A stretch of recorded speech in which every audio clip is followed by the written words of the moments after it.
Namaste to one and all. Let me begin with Sri Aurobindo's Gayatri. Om Tat Savitur Varam Rupam Jyotih Parasya Dhimahi Yanna Satyena Deepayet. It's indeed an honor and privilege to stand before this august gathering and also to be a part of this meaningful conference on modern interpretations of Vedas in the light of Sri Aurobindo. Sri Aurobindo's one of the most significant works appeared in Arya in 24 consecutive installments between August 1914 and 1916, when the World War I was happening. Sri Aurobindo never revised those essays except one chapter subsequently. All these essays were combined and published as a book in 1956, what we know today as The Secret of the Veda. Vedas, as heard and seen by the seers, contain the highest spiritual truth that the human mind is capable of comprehending, and our speakers today and tomorrow and day after shall touch upon these issues. They are actually multifaceted and multidimensional issues. Sri Aurobindo, in fact, begins his book with a sentence on the subject, is there at all or is there still a secret of the Veda? That is how the secret of the Veda begins. That is the first sentence. We are actually in between two important phases. The phase one is we are concluding 150th birth anniversary of Sri Aurobindo, and we are also beginning 150th birth anniversary of the Mother.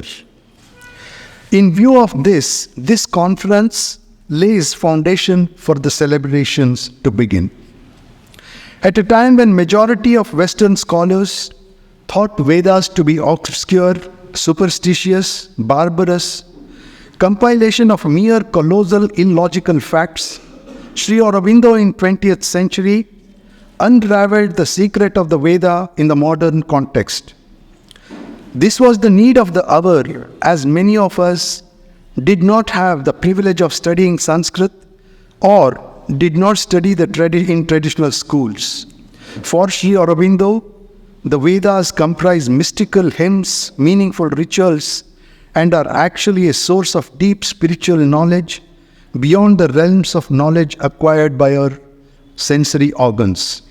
He affirms that the Vedas contained a highly evolved and sophisticated system of intuitive insights coming from involutionary beings, that is our rishis. He called our rishis as involutionary beings that went beyond the external rituals and ceremonies and touched upon the inner essence of human existence and the ultimate nature of reality. In Sri Aurobindo's views, the Vedas are a timeless source of wisdom relevant to the people of all ages and cultures. Vedas express a spiritual truth that is universal, eternal, and transcending, and the limitations of time, culture, and language. He saw the Vedic view of life as encompassing not only the individual but also the entire cosmos, providing a comprehensive framework for understanding the ultimate aim and destiny of human existence. The Vedas are the ancient, most and profound esoteric mysteries. They are authentic and immutable, inspired and infallible, sempiternal and supernatural. They are the origin and the basis of the Indian ethos and culture, and through the centuries have exerted a lasting influence on the life and thought of India. They are the expressions of the most illumined minds overflowing with supreme realization of the truth. They uphold the tradition of great awakening in consciousness and speak of the eternal truths inherent in the nature. Sri Aurobindo observes that the Vedas speak of fourfold mystic doctrine.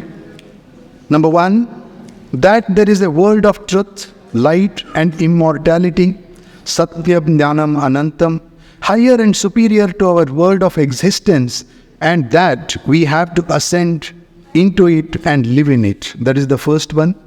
The second one, that we have to discover the path to this great world of truth, light and mortality, the home of Satyam Ritam Brahat. This triple world, in fact, he says, is the supramental link between the Satchidananda and the lower world, the Parartha and the Aparartha. It is the bridge between the matter and the Satchidananda. The third one, that our life is a battle between the powers of light and truth and the powers of darkness and falsehood. The fourth and the last teaching is the supreme secret of supreme reality, Isha Vasyamidam Sarvam and Ekam Sadvipra Bahuda Vinati. We, the human species, live in the bosom of the earth and therefore are only aware of the world of immortality. The evolutionary process which we have been witnessing since last 15 to 20 billion years, that is immediately after the Big Bang or the Spota as Vedic reference, followed by the chemical evolution, physical evolution, biological evolution, then the consciousness evolution, is actually the silent and the greatest odyssey of the earth's sacrifice. The earth acts and reaches out to the world of immortality through the conscious instrumentality and the agency of most evolved product called the human being. That is what we are. It is appropriate at this point in time to recall that Sri Aurobindo first had the spiritual experiences and then he verified these spiritual experiences with the Vedic references and Vedic texts. For Sri Aurobindonians, his epic poem Savitri is the future Veda. Dear Gurubandhus, it is great privilege and honor to stand before you all at this moment. Each one of you here is an erudite scholar, and my humble pranams to each one of you and each one of you, sirs. On behalf of Sri Aurobindo Society, Sakshi, JNU, and our other associates, and on behalf of all the volunteers and all those who have helped us to make this happen, I extend a very, very warm welcome to this 3-day Vedic extravaganza, or should I say Vedic epiphany. I'm confident that the next 3 days will surely kindle our aspirations to grow further in the realms of higher consciousness. Once again, on my personal behalf and on behalf of Sri Aurobindo Society and all other associates, I extend a very, very hearty welcome to you all. Please feel free to do everything as and when we go further. Nagendra will probably monitor the whole thing and keep telling you what is to be done and what is not to be done. And thank you very much for this opportunity. Thank you.